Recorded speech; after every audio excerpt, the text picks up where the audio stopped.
convencimiento de que es imperativo apoyar y profundizar el modelo nacional, popular y democrático implementado desde el 2003 por Néstor y Cristina Fernández de Kirchner.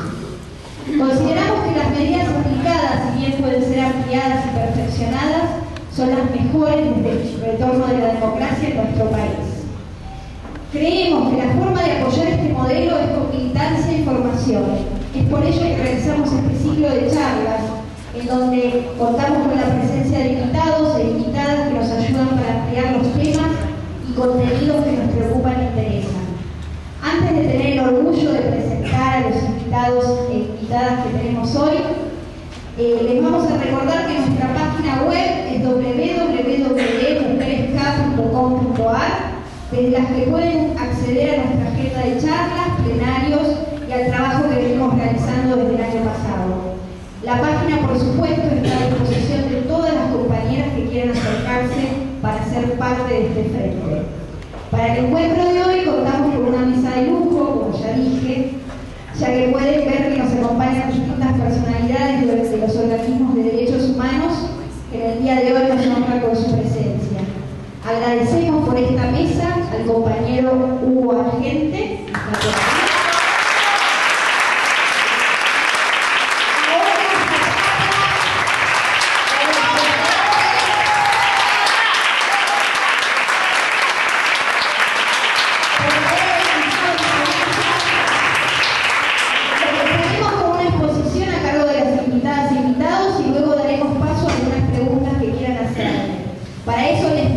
compañeras y compañeros, que esperemos al final de la charla para no interrumpir y que la exposición sea así lo más fructífera posible. Pedimos apagar los celulares. Desde el frente, sí, por favor. Desde el frente, acá es un honor tenerlos en nuestra casa, a todos ustedes y en especial a esta mesa. Decimos que la señora Tati Almeida, que iba a venir, no pudo venir por problemas de salud, y Horacio Piedragala, nieto, tampoco pudo llegar, pero bueno, con esta mesa creo que ya está, ¿no? Así que bueno, para presentarlos por Abuelas de Plaza de Mayo tenemos el honor de tener a la señora Estela de Camilón.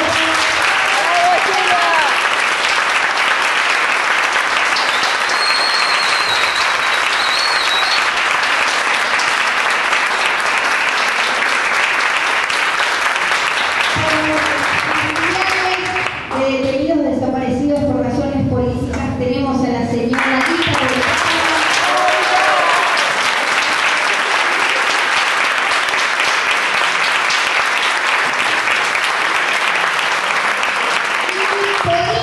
tenemos al caballero Agustín Cetrango.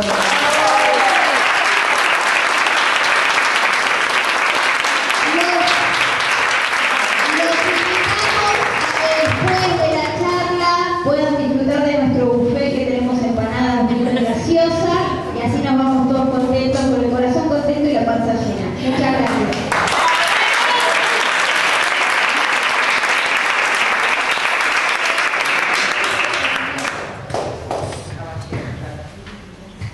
Hola. Estela dice que empiezo yo, así que empiezo yo. Buenas tardes a todas y a todas.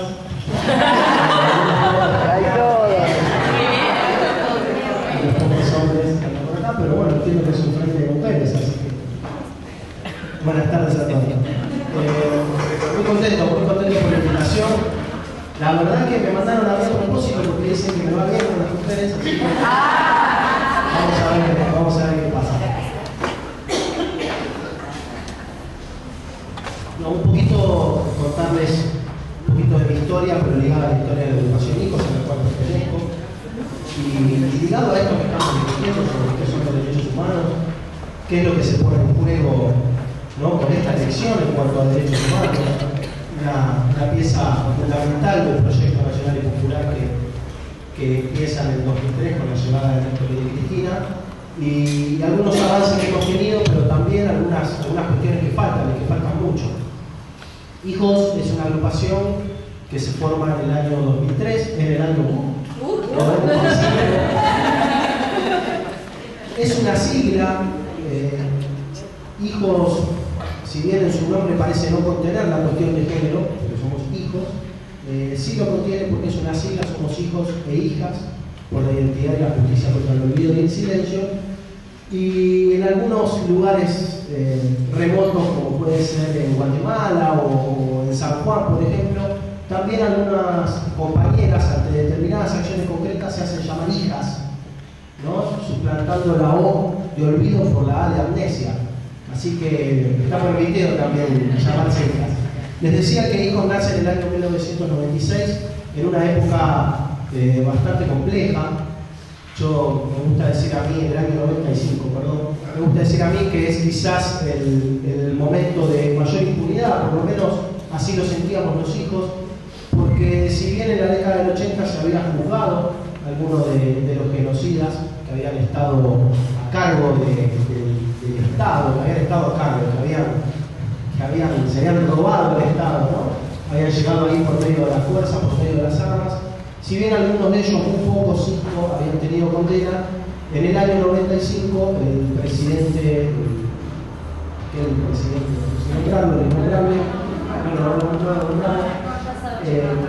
dictaba los indultos, ¿no? Entonces es como que aquellos poquitos pedacitos de justicia que habíamos tenido volvían para atrás. En este contexto nace la agrupación Hijos. Tiene que ver con esto y tiene que ver también con una cuestión generacional, quiero creer, es cuando los hijos y las hijas, hijos que en un principio eran hijos de exiliados, asesinados, de presos políticos y de sobrevivientes de centros clandestinos, en determinado momento se abre la población entendiendo que todos somos hijos de la misma historia, que el genocidio que aplicaron contra nuestras familias no fue puntualmente contra todas nuestras familias, sino que se utilizó a nuestras familias, pero para reordenar el tejido social, para generar un terror generalizado, para la redundancia. Entonces, si el genocidio afectó a todos, ¿por qué nosotros nos vamos a considerar hijos, ¿no? Y no otros que también han sido afectados por la dictadura? Hijos, como les decía, se funda en el año 95, en un momento bastante complicado, porque vivíamos quizás este momento de mayor impunidad, pero también porque estaba muy fuerte instalada en grandes sectores de la sociedad que se llama la teoría de los dos demonios. Y esto tenía efectos muy concretos para nosotros. Yo entro en el año 2003, pero traigo un poco la historia de muchos hijos e hijas que han fundado la agrupación. Era un momento donde, por ejemplo, costaba mucho decir yo soy tal, hijo de tal, mi papá está desaparecido, mi mamá está desaparecido por tal cosa, ¿no? Con lo cual la aparición de la agrupación Hijos permite primero esto, permite un lugar de encuentro, un lugar donde reconocerse con el otro, un lugar donde poder transformar el dolor, poder transformar la bronca, la rabia, en una apuesta colectiva, en una lucha colectiva. Hijos se funda en el año 95 con el objetivo principal de luchar contra la impunidad, de generar acciones que hagan que los genocidas vayan presos. Siempre hemos sugerido que para un genocida el único lugar posible es la cárcel perpetua común y efectiva. Y en aquel momento, bueno, como les decía, estaban las leyes de obediencia de vida, la ley del punto final, los indultos, con lo cual los hijos vemos trabado el avance por la justicia, ¿no? Por el Poder Judicial, no se podía investigar. Y aparecemos en el escenario político de una manera muy fuerte, ocupando el espacio público, con una metodología, una herramienta de lucha que crea la agrupación que nos ha trascendido, pero que es un sello de la agrupación Hijos, que es lo que se llamó el escrache. Yo quiero hablarles un poquito del escrache porque tiene relación con lo que viene después, ¿no? Con esta nueva etapa que nace en el 2003. El escrache muchos lo quisieron explicar como un repudio, como un acto de repudio hasta fascista, si se quiere, violento, ¿no? Una cuestión digna, agredir a una persona y tirarle huevos. Esto es un poquito lo que levantan hoy quizás desde los medios de comunicación. Para los hijos el escrache no era un fin en sí mismo, no era una forma de justicia, sino que era una herramienta para generar condena social. Los hijos entendíamos que si los represores no iban a estar presos, que su casa tenía que ser la cárcel, que el panadero no tenía que venderle pan, que los vecinos no tenían que querer viajar con estos asesinos en el ascensor, que era el derecho de cualquier ciudadano, ¿no? negarse a convivir con un genocida, con un represor, con un torturador, con un ladrón de bebés, secuestrador de bebés. Entonces, ponemos el escrache como una herramienta de construir condena social. Esto implica que uno encontraba a un represor viviendo en un barrio y tenía que hacer un trabajo de 3 meses más o menos de concientización con el barrio. Pensemos que lo que queremos conseguir con esto es condena social, y si queremos que la sociedad condene tenemos que ser muy claros. Entonces, hijos, primero conformamos una mesa de escrache popular para que se puedan sumar vecinos y también organizaciones. Siempre hemos hecho una reivindicación muy fuerte en lo que es la organización política. Por eso hemos siempre instado a que se abran espacios de articulación. La mesa de escrache popular fue uno de estos espacios donde incluyeron muchos sectores políticos, sindicales, ¿no?, de la educación, y también muchos vecinos sueltos que encontraban en el escrache una herramienta de participación. Recordemos qué etapa, ¿no? En la etapa del 95, donde era el fin de la historia, ¿no? El fin de las ideologías, donde la política era una palabra horrible, ¿no?, deslegitimada, todos los políticos eran unos corruptos, según todos, ¿no? Era así. Entonces, poder poner un canal de articulación, un canal de construcción política colectiva, en función de reconstruir el tejido social para los hijos fue muy importante. Con esto irrumpimos en el escenario político. Ya desde el mismo año 95, si no recuerdo mal, el primer escrache Sabaniaco, un médico de la ESMA, ¿no?, que asistía a las embarazadas, que hoy está siendo juzgado en la causa ESMA. Y así fuimos despacito, instalándonos en la sociedad, despacito con nuestra lucha. Obviamente una lucha que nació de las madres, de las abuelas, también de un proyecto político por el que dieron la vida a nuestros padres, pero que los hijos veníamos a ponerle quizás una impronta, ¿no?, una impronta de juventud muy activa, ganando espacio público. Así transcurrieron los primeros años de hijos. Pasamos de lo que fue esto que le decía, de encontrarse, de compartir las historias, a ir armándose, a ir generándose un actor político con un contenido claro. El juicio y castigo, la búsqueda de nuestros hermanos apropiados, la reconstrucción del tejido social, el estar en contra de la realidad de los demonios, ¿no?, y de pedir la nulidad de las leyes de obediencia de vida y punto final.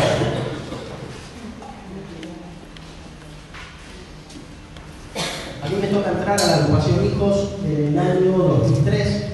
Yo entro a Hijos unos días antes que se anule la ley de obediencia de vida y la ley final. Entro a Hijos porque tengo a mi papá desaparecido, Sergio Citrángulo, militante montonero, en la zona sur de San Cristóbal de la Octava. El 2 de octubre secuestrado, llevado al Olimpo.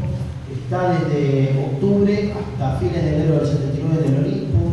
Tiene un traslado a la ESMA y es devuelto al Olimpo, donde en enero del 79 le hacen el traslado final. Creemos que por la metodología que se utilizó en el Olimpo, lo han tirado vivo al mar o al Río de la Plata. Mi mamá es secuestrada también, una vez que mi papá es secuestrado, es llevada a la Escuela de Mecánica de la Armada, permanece ahí 15 días y sobrevive, la liberan y me crio con ella, conociendo toda mi historia. Una cosita, un paréntesis muy chiquito que me parece importante remarcar: ¿por qué la liberan a mi mamá? ¿Por qué mi mamá está viva? ¿Por qué tantos sobrevivientes que hoy son la pieza clave para que estos genocidas vayan presos, ¿no? Son los que muestran las caras, los que dicen a quién me torturó, a quién cumplía tales funciones. ¿Por qué los sobrevivientes? ¿Por qué yo tengo a mi mamá viva? Y esto hay que verlo en el plan de exterminio y en este genocidio, esta impuesta del terror generalizado que quisieron hacer. La figura del sobreviviente cumplió una función clave, que era la de salir de los centros clandestinos a desparramar el terror. ¿No? Ustedes saben que el miedo moviliza, el miedo paraliza, despolitiza, y la idea era esta, ¿no? Que los sobrevivientes cuenten o que transmitan, no hacía falta que lo cuenten, ¿no? Uno me parece que en el cuerpo ya se ve las secuelas que tiene la tortura al estar secuestrado en un centro clandestino. Y bueno, yo tengo la suerte, la fortuna de poder criarme con mi vieja justamente por esto, ¿no? Porque fue parte de aquellos que dejaron libres.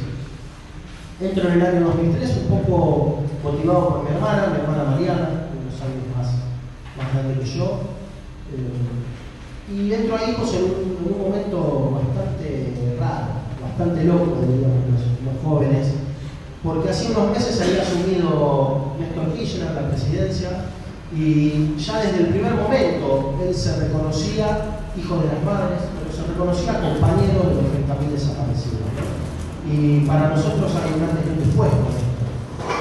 Fíjense que veníamos de no poder compartir nuestras historias, de la teoría de los dos demonios tan instalada, de muchas veces compañeros tener que mentir sobre sus historias. Yo me acuerdo que mi mamá me decía ya muy chiquito que si me preguntaba por mi papá tenía que decir que se fue por la autopista, ¿no? Esto en el jardín de infantes, primero, segundo grado. Después simplemente creo que no tuve que hablar más de mi historia. No hizo falta en el colegio, no hizo falta en el barrio. Esto toca, ¿no? Toca muy profundamente la identidad de cada uno, ¿no? De los miles y miles de hijos que han nacido durante el terrorismo de Estado. Entonces, en el 2003 llega Néstor, nos abre las puertas del gobierno, nos abre la puerta del Estado para construir políticas. Y acá los hijos nos encontramos con el ejemplo y con una forma que aprendemos de los organismos, de las madres, de las abuelas, de los familiares. Nunca, en tantos años de lucha, hicieron un acto de venganza, ¿no? Nunca justicia por mano propia. Las abuelas, las madres, han ido a golpear todos los despachos, han ido a golpear todas las puertas de los cuarteles. Han tratado de que el Estado reconozca estos delitos y que sea el Estado que los repare. Y es así que a cada gobierno le han sacado algo, le han conquistado algo, ¿no? Podemos hablar de la CONAI, la Comisión Nacional por el Derecho a la Identidad, o las leyes reparatorias que se dieron allá en el gobierno del innombrable. Había una práctica de acercarse y de decir queremos justicia, queremos memoria, queremos verdad. Y de repente llegó Néstor Kirchner y cuando nos encontramos pidiendo, exigiendo al Estado, queremos justicia, queremos verdad, queremos memoria, nos abre las puertas y dicen sí, bueno, vamos juntos, construyamos juntos ese modelo de país que tenga los derechos humanos una pieza fundamental. Así que los hijos nos encontramos con este nuevo paradigma, este paradigma que nace en el 2003, que se refleja para nosotros en un lugar muy concreto, que es la nulidad de las leyes de obediencia civil y punto final. Nosotros nos formamos para meter preso a los genocidas y de repente la posibilidad de justicia estaba dada. Entonces había que hacerla, había que llevarla, había que empujar. Y pasó algo, a mí fueron mis primeros pasos en la agrupación, pero fue muy importante, porque durante muchos años, 7 años, hijos me había exigido al Estado justicia, y cuando se anulan las leyes de obediencia civil y punto final, vamos a los tribunales y decimos, bueno, ahora queremos justicia. Y lo que nos contestan los tribunales son justicia por quién. ¿Cómo por quién? Por nuestros familiares, por mi papá. ¿Y quién era tu papá? ¿Y dónde estuvo desaparecido? ¿Y quién lo vio? ¿Y quién fue el torturador que lo torturó? ¿Quién fue el asesino? ¿De qué patota estás hablando? Y después de más de 20 años de impunidad, las pruebas eran muy pocas, ¿no? Las investigaciones habían avanzado, algunas habían quedado trabadas con la ley de obediencia civil y punto final, algunas habían avanzado más por lo que fueron los juicios por la verdad, pero la realidad es que el Estado no estaba preparado para llevar adelante estos juicios. No estaba preparado, ¿no? Estamos hablando de miles de causas, estamos hablando de miles de testigos, de miles de imputados, ¿no? Con un Estado que había sido parte del terrorismo de Estado.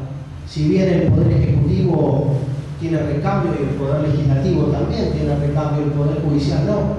Con lo cual, el mismo poder que tenía que juzgarlos era el mismo poder que había sido cómplice, ¿no? De los represores. Entonces, a la agrupación hijo nos pasa que tenemos que salir a constituirnos en sujetos de juicio. ¿Qué significa esto? Ir a investigar nuestras propias historias, ir a buscar nuestras propias pruebas.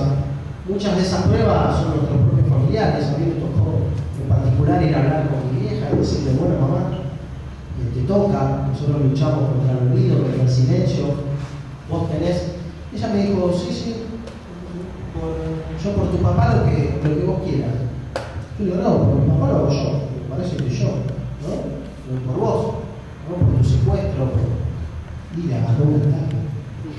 Habían pasado muchos años, 25 años de su secuestro en la ESMA, y yo no dimensionaba lo que podía ser el miedo realmente, ¿no? Una mujer que no se había reconocido nunca víctima del terrorismo de Estado. ella era la esposa de un desaparecido. No la habían secuestrado, a ella la trataron bien, dice la Esma. Entró a escuchar, a brillar, pero la trataron bien. Y esto fue para nosotros hacer que los juicios sean, ¿no? Ir a buscar las pruebas, ir a presentarnos nosotros mismos a los tribunales. Y así, pasito a pasito, las condenas fueron viniendo, los juicios fueron viniendo, las condenas fueron viniendo. Hoy tenemos más de 200 condenados. Acá en la ciudad de Buenos Aires hay 3 juicios, ¿no? Que están hoy en trámite. La causa por la apropiación de menores, ¿no? Por el robo y sustracción de más de 34 jóvenes que las abuelas vienen buscando, sus nietos, nuestros hermanos. La causa ESMA, la primera parte de la causa ESMA, que junta testimonios viejos que fueron trabados por la ley de obediencia de vida al punto final. Es el caso de las monjas francesas, el caso de Rodrigo Walsh, en algunos casos más, testimonios etc. Y el juicio de Vesubio, otro de los juicios que está en trámite. Juicio de Vesubio que la semana que viene tenemos sentencia, tenemos condena, esperemos el 14 de julio, los esperamos a las 4 de la tarde en el Comodoro Pi. Entonces los hijos salimos a ser los sujetos de juicio, ¿no? Que los juicios sean. No era algo que iba a hacer el Estado por sí solo, sí desde el Ejecutivo y desde el Legislativo y también desde el Poder Judicial, que tuvo una medida muy clara que fue el cambio de la Corte Suprema, ¿no? También una medida con mucha valentía tomada por el presidente Kirchner. Sí, el Estado empezaba a dar cuenta, empezaba a generar algunas respuestas, pero también fue mucho lo que tuvimos que hacer nosotros. Esto a los hijos nos implicó básicamente salir de la calle. Nosotros éramos una organización que nos habíamos constituido en la calle, ¿no? Disputando el espacio público ahí con los escraches, haciendo memoria en la calle. Esto nos implicó tener que salir un poco de la calle y meternos en los tribunales, aprender de leyes, saber qué es un 346, que no es un colectivo, ¿no? De la provincia, que son cuestiones judiciales, bueno, sin abogados propios muchas veces también, por ejemplo acá en Hijos Capital, en otras provincias por ahí hay abogados propios en Hijos Capital, ¿no?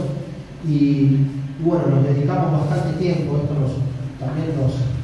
creo que en parte nos ha debilitado un poco porque hemos salido del contacto con la gente. Ahora, ¿qué es lo que me interesa marcar y un poquito el desafío que tenemos los hijos hoy por delante y cuál es nuestro rol, ¿no? Entendemos dentro de este proyecto nacional popular que entendemos empieza en el 2003. Este es un proyecto nacional popular que nos contiene, un proyecto que encabeza la presidenta Cristina, que nos contiene a todos, que entendemos que Cristina nos sintetiza, pero digo, para los organismos de derechos humanos es complicado, es difícil, es raro muchas veces decir apoyamos este proyecto, no apoyamos este proyecto. Nosotros entendemos que tenemos que hacer todo lo que esté a nuestro alcance, no solo para que Cristina sea presidenta el año que viene o a partir de diciembre, sino para que esta lucha específica que tenemos nosotros, la lucha contra la justicia, siga vigente, ¿no? Son nuestras políticas también las que se van a poner en juego. Si no hay kirchnerismo, realmente lo que viene es por derecha, lo que viene es con la realidad bajo el brazo. Eso realmente no queremos. Entendemos también la voluntad del gobierno de hacer este traspasamiento generacional del que habla Cristina, ¿no? Este puente entre las viejas generaciones y las nuevas generaciones que se suman a la política.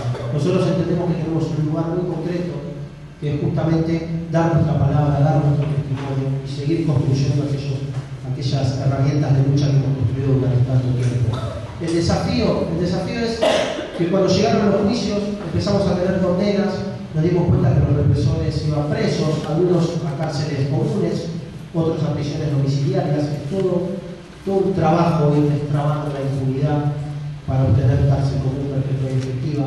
Pero lo que vimos es que los juicios no salían, que los juicios pasaban dentro de los tribunales, que hijos se habían corrido de la calle, en gran parte, y esto hacía que no se vea, que la sociedad no sepa que se estaba juzgando a los genocidas, o peor, que se entienda que esto ya está, que los juicios ya están, ¿no? Empezamos a ver que, bueno, aquellos medios cómplices del genocidio, esos medios hegemónicos de hoy, ¿no? El Grupo Clarín, Radio Mitre, tantos periodistas que han sido cómplices de la dictadura, no tenían ninguna intención que estos juicios se conozcan. Y para los hijos Pero volvamos para atrás, allá cuando nos formamos en el 95-96, no solo luchamos por condena legal. Nosotros entendemos que la condena social es necesaria más allá que haya justicia. Que la única forma de que no se repita es con condena legal y es con condena social.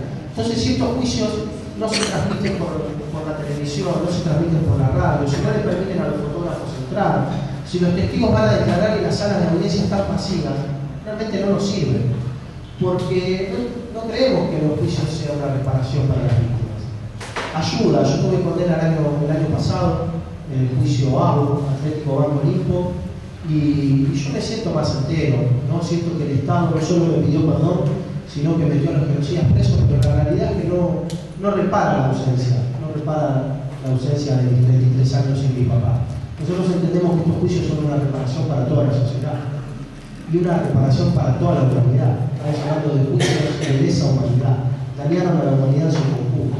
Y como no queremos ningún genocidio más en ningún lado, queremos que esta justicia sirva también para construir condena social. En eso nos encontramos hoy los hijos, además de muchas cosas que hacemos. Me parecía importante contarles que los invitamos a las audiencias, que pueden buscar en la página de hijos, ahí van a ver la cantidad de juicios que hay en el país, cómo poder acreditarse, cómo poder ir. Es importante que vayan, que charlen en su casa de lo que les pasa en estas audiencias, con sus hijos, con sus hijas. Es importante que convoquen a otra gente a los juicios, porque el nunca más yo creo que está muy cerquita, está muy cerquita. Estamos juzgando a los genocidas, estamos juzgando a los represores y también a muchos cómplices. Tenemos jueces que han sido condenados, como el juez Brusa, ¿no? Tenemos el cura Bomberrich, pero Despacito ahora está imputado por el señor Laguna, hace muy poquito, ¿no? Y tenemos la causa papel prensa. Es el verdadero desafío que tienen los juicios, ¿no? Llegar a los cómplices, llegar a ese poder económico que utilizó a los represores como mano de obra para este genocidio que iba a saquear el país. Entonces, nosotros entendemos que esta justicia es reparadora para la sociedad, pero para eso es necesario que la sociedad emita los juicios y que la sociedad difunda los juicios de lesa humanidad. Es la invitación que le hacemos los hijos en este momento. Entendemos que es nuestra forma de aportar a este proyecto nacional y popular que nos representa y tenemos, la verdad que tenemos mucho por delante. Yo me siento muy contento de estar con Estela y de estar con Lita acá. Las quiero mucho. Con Lita nos vemos todos los días prácticamente familiares, porque el organismo familiar nos presta su casa a los hijos. Con Estela creo que no compartimos un panel desde Italia, con lo cual es lindo porque pasaron algunos años ya. También me agrada mucho que sean mujeres, ¿no? Porque, como dicen mis compañeros, yo me llevo bien con las mujeres.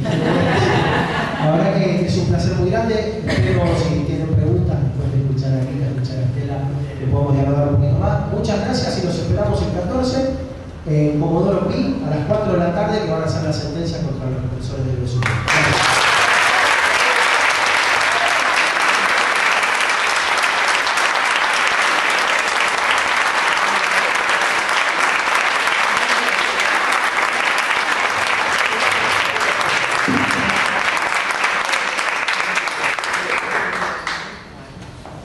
La verdad que me emocionó. Sí. Como para mí los hijos empezaron todos en el 95, te juro que no me acordaba que empezaron en el 2003. Y realmente su propio testimonio, aunque uno lo conoce, pero bueno, es muy importante, muy importante. Yo sé que nosotros los queremos mucho, a los hijos, a los nietos, y bueno, porque además tienen la edad de ya más. ¿Cuántos tenemos? 33. Mi papá tenía 26, cumplió 27 de los niños. Bueno, compañeras, amigas, la verdad que es un placer. Y compañeros. Ya tomó a gente como Cristina para Cristina.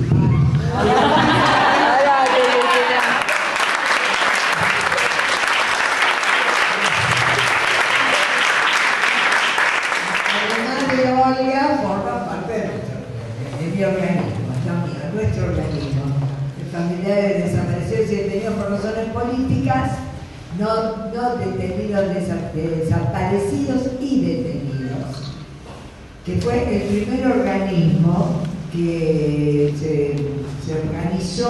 Yo tampoco participé de la monarquía porque mayoría de nosotros desconocíamos la existencia de algún organismo. Cuando desaparecieron mis hijos, Miguel Ángel, el 29 de mayo del 76, como yo tengo parientes militares, y lo primero que hice fue llamar a mi pariente para que lo buscaran. Y bueno, esperando siempre de tener alguna respuesta. Ni idea de un habeas corpus, de nada. Y además, era una cosa que se escondía muy así subrepticiamente, que había que no hacer nada para esperar que vuelvan, que cualquier cosa que uno hacía podía realmente perjudicar a nuestros hijos. Mi hija en ese momento estaba en Brasil, cuando lo desaparecieron a Miguel Ángel. 20 años, estudiante de arquitectura, trabajaba en el Techín como empleado administrativo y militaba en la Juventud Universitaria Peronista. Yo tardé, bueno, mi hija estaba, como dije antes, en Brasil. En el mes de agosto hice, por supuesto, denuncias a la iglesia. Me fui con el sacerdote que enseñaba religión a mis hijos, habían hecho la escuela italiana bilingüe. Y eso me lo reprocharon. Yo lo cuento así porque yo soy de la generación de escuela pública. Y sin embargo a mis hijos los mandé a una escuela privada, ítalo-argentina, que estaba frente a mi casa. Debe ser mi sangre italiana, pero también no sé qué.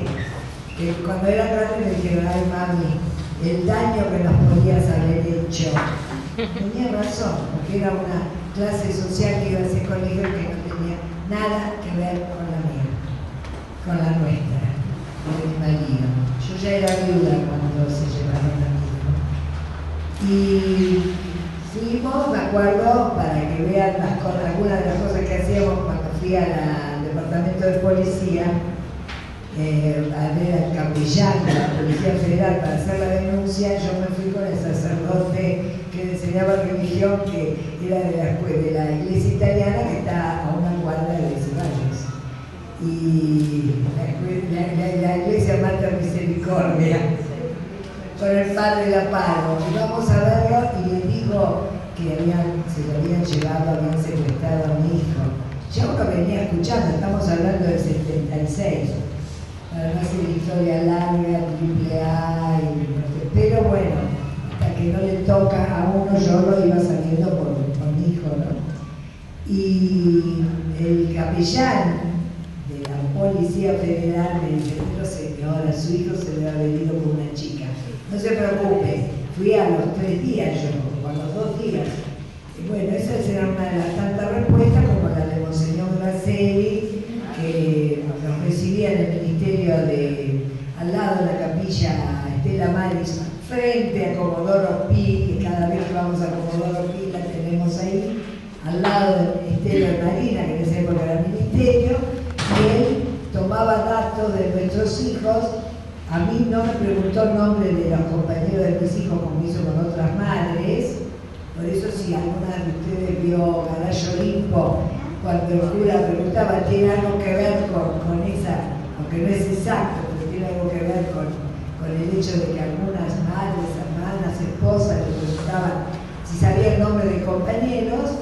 A mí, yo fui recomendada por mi pariente y él mismo me dijo, yo le dije, no sé, puede ser que sean los mismos compañeros, porque ya me lo habían dicho, yo lo hice profeso, le dije al cura.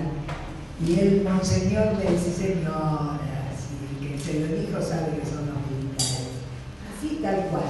Ahora, ¿por qué íbamos allí sabiendo que estaba en connivencia, que era de la Marina?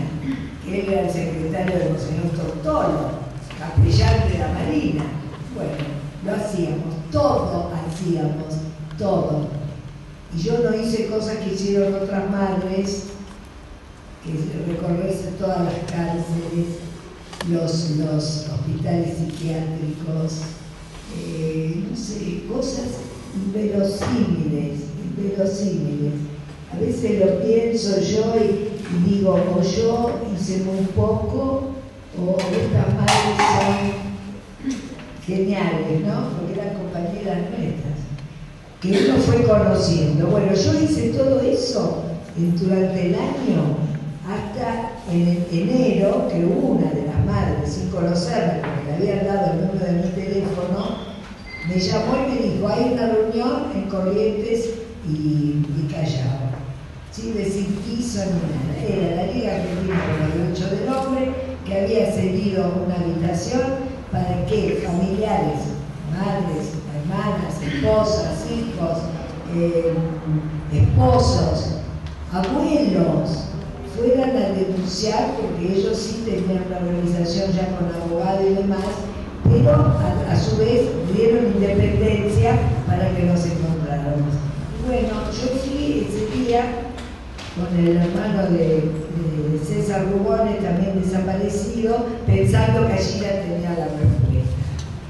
Y a partir de ese enero del 77, salvo 5 años que estuve en exilio, pero también trabajando en Italia justamente, y de ahí bien, esa relación de mis hijos sirvió para llevar adelante con otros compañeros, con los testimonios de Estela, con el caso de Estela y otros 7, 2 juicios en Italia, por ejemplo. Pero ese organismo que se llama Familiares de Desaparecidos y Detenidos es porque nosotros teníamos muchos presos políticos ya. Digo nosotros porque ya me metí adentro, ¿no?, del organismo. Y son también muy olvidados los presos políticos, porque nosotros llegamos a tener 7.900. Después los sobrevivientes de los campos clandestinos, después en democracia y no sé cómo se fueron contabilizando, suman alrededor de 10.000 los presos políticos. Entonces hablamos de 30.000 desaparecidos, de alrededor de 10.000 presos políticos y miles de asesinados. Es terrorífico. Por eso nunca hay que olvidarse, porque esos presos, muchos de ellos fueron primero desaparecidos, después blanqueados en las cárceles, fueron torturados y por suerte viven. Y muchas de nosotras, en esos primeros tiempos de familiares, decíamos, ojalá nuestros hijos fueran presos políticos. A pesar de que hubo asesinatos por ley de fuga, hubo compañeros, porque una de nuestras madres es el hijo de Paula Segali, que su hijo estaba preso y la madre estaba contenta porque lo podía ir a ver, cuando en los diarios que salía, los iban dejando en libertad y salía la nómina en esos años, siempre en dictadura, cuando lo va a buscar con el papá, le dijeron, su hijo ya salió, acá está la firma. Nunca salió de la cárcel, lo desaparecieron a él y a otros 3 compañeros más. O sea que hay tantas historias, chicas, tantas que nos fueron formando, nos fueron dando fuerza en el conjunto, porque evidentemente después que uno pisó, en ese caso estábamos en familiares, y de ahí se desprendió parte de madres que se empezaron a reunir en iglesias, y les cuento una cosa que es graciosa, pero que al final era así. Como estaba relacionado con el Partido Comunista, la Liga, por las que no lo conocen, la Liga Argentina por los Derechos del Hombre, nosotros pensábamos que los que no habían sido, no somos comunistas, o no habían sido nuestros hijos militantes comunistas, los estábamos perjudicando solo estando ahí y habiendo hecho la denuncia ahí. Y no era para nada así. Entonces es como que de alguna manera íbamos y tratábamos de hacer cosas afuera. Bueno, la iglesia evidentemente parecía que era el refugio más piensen que la mayoría de nosotros, la gran mayoría de nosotras como madres, Pablo, éramos amas de casa. Politizados y militantes en mi organismo hubo unas cuantas, papás también, pero no era para nada la mayoría. Y en el gran grupo de madres éramos amas de casa. Por eso también el horario de la vuelta a la plaza era un horario de trabajo para los papás podían, iban, y si no, bueno, cuando había problemas, estaban, como ya lo están contando mucho ahora, cosa que me alegro un montonazo con la película Padres de la Plaza y con lo que se está pasando, porque también fueron invisibilizados por muchos años, a pesar de que estaban.